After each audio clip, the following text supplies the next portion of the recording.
नमस्कार दोस्तों, आज हम उपस्थित हैं दीनदयाल उपाध्याय गोरखपुर विश्वविद्यालय के स्वर्गीय राम प्रताप शुक्ल छात्रावास में। तो जैसा कि आप जान रहे हैं कि नया सेशन स्टार्ट हो चुका है। ये अंदर एक उमंग रहती है, एक क्वेश्चन हमेशा बना रहता है कि आखिर में विश्वविद्यालय का हॉस्टल कैसा होगा।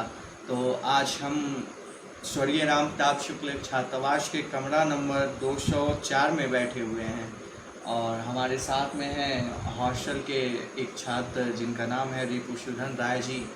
तो हम इनसे जानेंगे कि आखिर में हॉस्टल का माहौल कैसा होता है, हॉस्टल का जीवन कैसा होता है और क्यों हॉस्टल एक अहम भूमिका निभाता है किसी भी छात्र के जीवन में। तो इसी के साथ आपका स्वागत है। नमस्कार रिपुसुधन जी। पहला प्रश्न है आपसे रिपु जी कि आखिर में आपने जब दीनदयाल उपाध्याय गोरखपुर विश्वविद्यालय में एडमिशन लिया तो जब छात्रावास का आवंटन के लिए फॉर्म आता है तो जब आपने उसे फिल किया होगा तो क्या सोच के किया होगा कि क्यों आपको हॉस्टल लेना ज़रूरी था उस टाइम? क्योंकि हॉस्टल में मज़ा बहुत आता है। हॉस्टल लेने का फ़ायदा लेने का कारण ये भी था कि घर से आना जाना दूर पड़ता है। सुबह आओ, सुबह 6 बजे से निकलो, शाम को 8 बजे पहुँचो, फिर सुबह भाग के आओ। इसलिए वहीं हॉस्टल है। तो हॉस्टल में आपके कई सारे मित्र भी होंगे, तो जैसा कि आपने नाम बताया मुझे पहले से ही, और एक एक करके मैं उन सभी के बारे में थोड़ा थोड़ा आपसे जानना चाहूँगा। पहला नाम है नीतीश जी के बारे में क्या जान रहे हैं आप? नीतीश बहुत अच्छा लड़का है और गेम PUBG खेलने में सबसे आगे है पूरे हॉस्टल को। यानी ई गेमिंग में वो गेमिंग में बहुत मन करता है। अच्छा। सोशल मीडिया पर हमेशा एक्टिव रहते हैं। उसके बाद यहाँ से निकलते हैं 10 बजे फैकल्टी डिपार्टमेंट के लिए पढ़ने के लिए 1 घंटा पढ़ते हैं।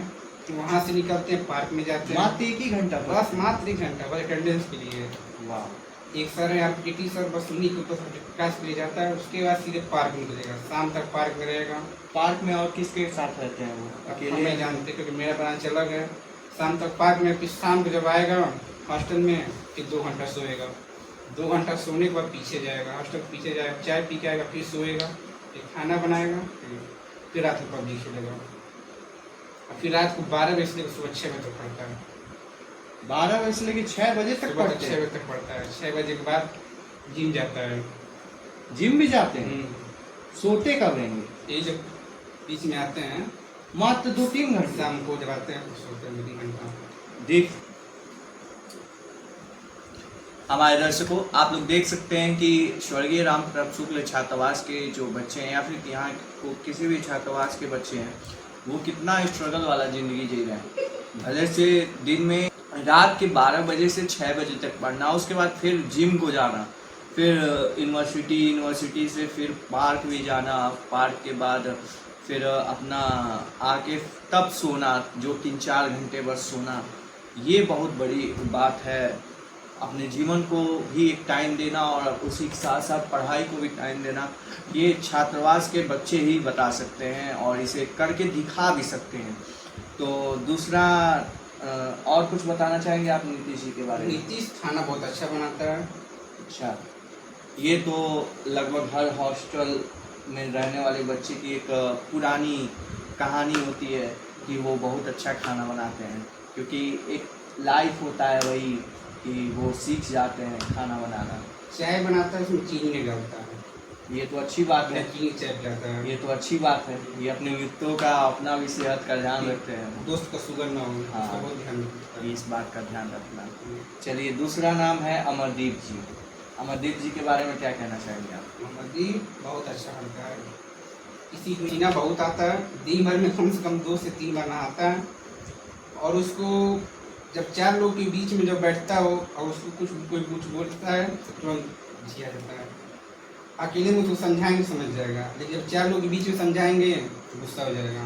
बड़ी कितनों बात निगमन बात बताएंगे, अच्छा बात बताएंगे तो भी गुस्सा हो जाएगा वो। और अपने आगे वो किसी सुनता नहीं हो। और जब वो बोलता है तब इतना तेज बोलता है कि सामने वाले को मतलब बुरा लगता है।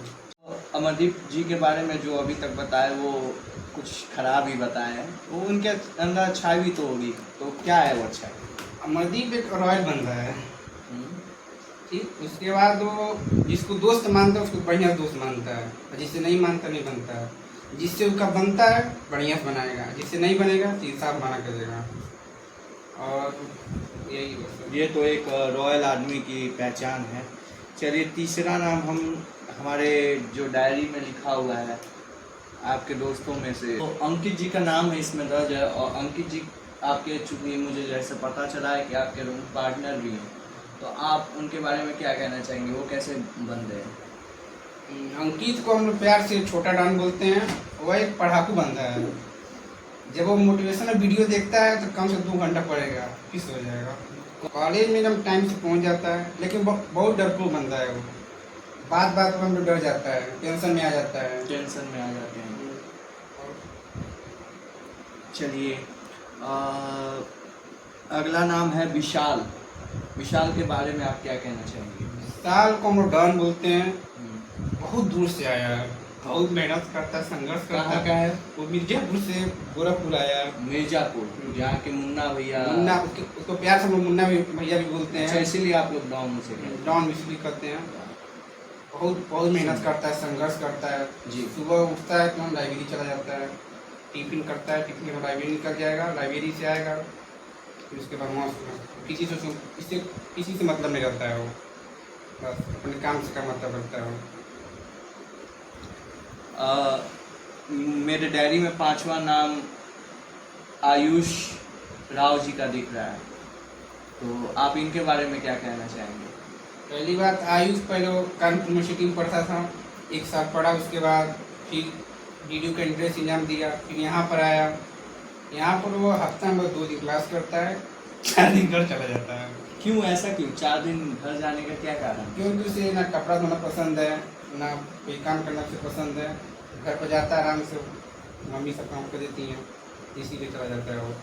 और यानी और कि क्लास भी बहुत कम करता है। यानी कि हम कह सकते हैं कि आलसी लड़के हैं। कर सकते हैं। और बाकी और क्या कह सकते हैं आप उनके बारे में?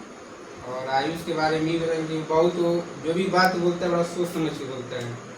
एकदम धीरे बोलेगा, सोच समझ के बोलेगा, लेकिन जब उससे कहीं टेढ़ क्वेश्चन पूछेंगे तो टेढ़ जवाब दे देता है। यानी कि जैसे को तैसा वाला हाल वो हाल करते है। हैं। शेयर मार्केट बहुत तगड़ा चलता है वो, चलाता भी है, और उसके बाद प्रॉफिट बहुत चल रहा है उस समय। ठीक, ये तो बहुत अच्छी बात है। उनसे कहिएगा हमें पार्टी भी देंगे। देगा। और इतने लोग आपके हॉस्टल में निखिल रहते हैं, उनके बारे में क्या कहना चाहेंगे आप? निखिल हम लोग ग्रुप का सबसे बड़ा लड़का वही है, और वह एक सामाजिक कार्य भी करता है, यूपी में ज्वाइन भी है। वो भी हम लोग की समस्या होती है, सब निखिल देखता है। और अपने क्लास में 2-4 बच्चे हैं, लड़कियां हैं जो उसको पसंद करती हैं। क्लास में उसका किसी से बनता नहीं है, क्योंकि जब वो बोलता है तो समझिए क्लास पर शांत हो जाता है। फर्स्ट ईयर में वो क्लास का CR बना था, जिससे कोई भी लड़का लड़की कोई पसंद नहीं करता उसको, क्योंकि जो भी बात बोलता था सीधे उसको मुँह बोलता था, चाहे लड़का हो चाहे लड़की, सबको एक समान से देखता था। और इस आपसे मेरा यही है कि आपका जीवन जो है दोस्तों के साथ कैसा रहा यहाँ पे अभी तक? दोस्तों के साथ पूरा सुबह से शाम पूरा दोस्तों के साथ ही बीतता है। जैसे हम यूनिवर्सिटी से आते हैं, सीधे हम नीतीश के रूम में आते हैं, यहाँ मौज मस्ती करते हैं शाम तक, साथ में पीछे जाते हैं, घूमते हैं एक ही साथ। हम नीतीश हो गया, अंकित, अक्सर टाइम हम 3 लोग अक्सर टाइम एक ही साथ बिताते हैं। उसके बाद अमरदीप हो गया, इधर जब मिलते रहते हैं बस। और तब दूसरा क्वेश्चन मेरा ये है आपसे कि आप क्या सोच के एडमिशन DDU में लिए?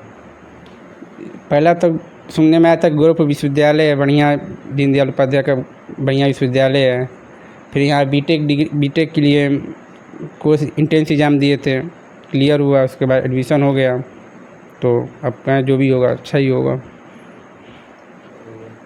तो आपको DDU कैसा लगा? DDU यूनिवर्सिटी जो कि पूर्वांचल का ऑक्सफोर्ड भी कहा जाता है, तो आपको कैसा लगा DDU अभी तक? DDU तो बढ़िया, लेकिन जो मेरा बीटेक डिपार्टमेंट अभी स्टार्टिंग हुआ है, अभी 2-3 साल हुआ है अभी, तो धीरे धीरे अभी प्रगति पे है अभी, तो उसके बारे में कुछ ज़्यादा नहीं बोल सकते हैं। मतलब DDU आपको बेस्ट लगा? अच्छा है, मतलब एकदम सब सिस्टम बहुत बढ़िया। अच्छा। चलिए आपसे कि गोरखपुर आपको 1 साल से ऊपर हो गए अभी। हम्म। तो गोरखपुर में आपको कौन-कौन सी जगह अच्छी लगी घूमने में? सबसे अच्छी लगी पहले गोरखनाथ मंदिर, उसके बाद नौका विहार, ये 2 हैं। उसके बाद आसपास जो पार्क हैं, पंत पार्क हो गया, बी पार्क हो गया, ये सब अच्छे हैं। ये अच्छी बात है क्योंकि पंत पार्क आपके विश्वविद्यालय के इसके ठीक सामने है। तो अधिकतर आप लोग वहीं घूमते होंगे। हमारा अगला प्रश्न रिपू जी से यही है कि आप 1 साल चूँकि डीडीयू में व्यतीत कर चुके और आपने क्या सीखा? आपका कौन-सा सब्जेक्ट फ़ेवरेट सब्जेक्ट है?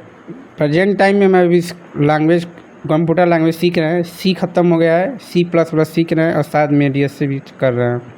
आपका कौन-सा ब्रांच है? मेरा information technology. Information IT. Hmm. आप क्या सोच के बीटेक चॉइस किए? क्यों आपको लगा कि आपको बीटेक करना चाहिए? ये बताइए। क्योंकि मुझे एक इंजीनियर बनना था, इंजीनियर के लिए पहले बीटेक करना पड़ेगा, इसीलिए बीटेक। ये आखिरी प्रश्न है आपसे कि दीनदयाल उपाध्याय गोरखपुर विश्वविद्यालय में विभिन्न इवेंट्सों का आयोजन किया जाता है, कॉम्पिटिशन्स का आयोजन किया जाता है, तो आपने 1 साल में किसी ऐसे इवेंट से आपने कॉम्पिटिशन में भाग लिया क्या?